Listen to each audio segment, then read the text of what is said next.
تمام viewers and listeners السلام علیکم۔ آج میں آپ سے بات کروں گی سشانت سنگھ کی خودکشی کے بارے میں۔ بالی ووڈ انڈسٹری کے ابھرتے ہوئے خوش شکل، اسمارٹ اور بہترین اداکاری کے حامل ایک ہونہار اداکار سشانت سنگھ نے پچھلے دنوں ڈپریشن کا شکار ہو کر ایک انتہائی قدم اٹھایا اور خودکشی کر لی۔ ہم نے سشانت سنگھ کی تمام فلموں میں انہیں ایک اچھے اداکار کے روپ میں پایا ہے۔ وہ نہ صرف ایک اچھے اداکار تھے بلکہ قدرت نے انہیں اچھی شکل اور پرکشش قد و خال سے بھی نوازا تھا۔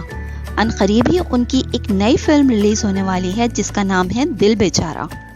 اس فلم کا بیچارہ ہیرو سشانت سنگھ آج ہمیں موجود نہیں۔ دل بیچارہ میں آخری بار ہم مرحوم سشانت سنگھ کی اداکاری کے جوہر دیکھ سکیں گے۔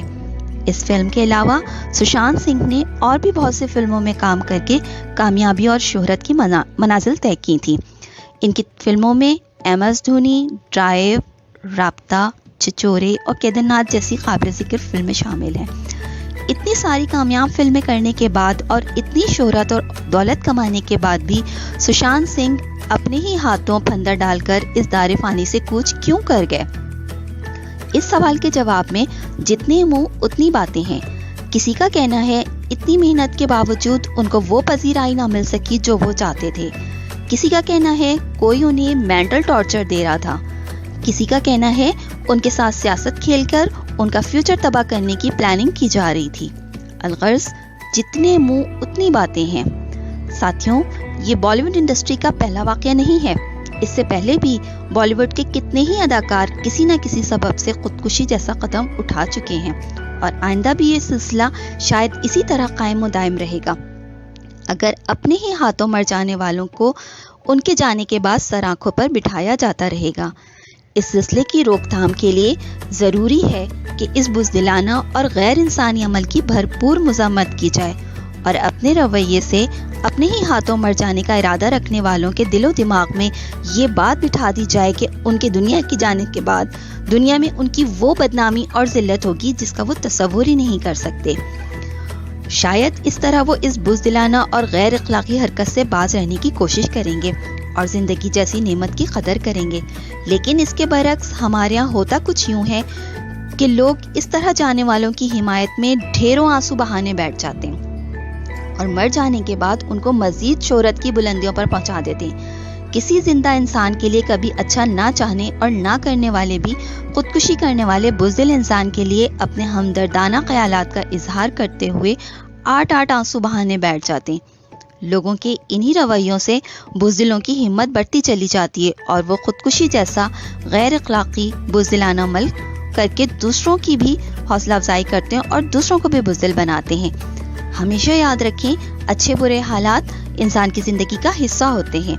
کسی کی زندگی میں اتنی آزمائشیں نہیں بھی ہوتی، لیکن اس کا مطلب یہ نہیں کہ سبھی کی زندگی میں آزمائشیں نہیں ہوتی۔ دنیا کے آدھے سے زیادہ لوگ اپنی زندگی میں کڑی سے کڑی آزمائشوں سے گزر رہے ہیں، مگر زندگی کے لیے لڑ رہے ہیں، بہادروں کی طرح فائٹ کر رہے ہیں۔ ان کو یقین ہے کہ اچھا وقت آئے گا۔ ان کو یقین ہے کہ جب اندھیرا حد سے بڑھ جائے گا تو صبح کی پہلی کرن نمودار ہو جائے گی۔ ان کو یقین ہے کہ جب زمین دھوپ کی سختی سے چٹک جائے گی تو بارش برس جائے گی۔ اکثر دیکھا گیا ہے جسمانی صحت سے مایوس افراد بھی ذہنی طور پر اتنے صحت مند ہوتے ہیں کہ ان کو اچھے وقت کا مکمل یقین ہوتا ہے۔ وہ زندگی کی بازی تو ہار رہے ہوتے ہیں مگر وہ امید نہیں ہارتے۔ اصل صحت مند تو دراصل وہی لوگ ہیں جو ذہنی طور پر صحت مند ہیں۔ یہ خودکشی کرنے والے بزدل لوگ تو دھرتی پر وقتی بوجھ کے سوا کچھ بھی نہیں ہیں۔ قدرت نے ان کو اتنا نوازا، صحت، دولت، حسن، شہرت، سمجھ، عقل، کیا کچھ نہیں دیا، پھر بھی اپنی خواہشات کے پیچھے زندگی کو ختم کر کے چلے گئے۔ ایسے لوگ جو سب کچھ ہونے کے باوجود بھی صرف خواہشات کی خاطر زندگی کو ختم کرتے ہیں، وہ صرف اور صرف ذہنی مریض ہوتے ہیں۔ ایسے ذہنی مریض جو دوسروں کے لیے خطرناک بھی ہو سکتے ہیں۔ لہٰذا معاشرے کو چاہیے ایسے بزدل ذہنی مریضوں کی شدت سے مذمت کریں، نہ کہ ان کے لیے ہمدردی کے جذبات دل میں رکھیں۔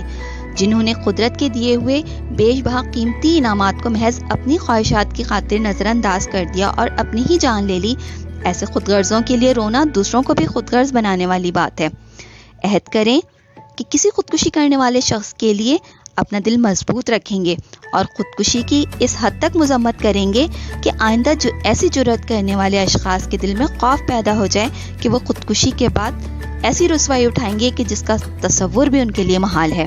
شاید ہماری ان کوششوں سے کسی کے دل میں خوف پیدا ہو جائے، شاید ہماری ان باتوں سے اس گناہونے عمل کی روک تھام ہو سکے۔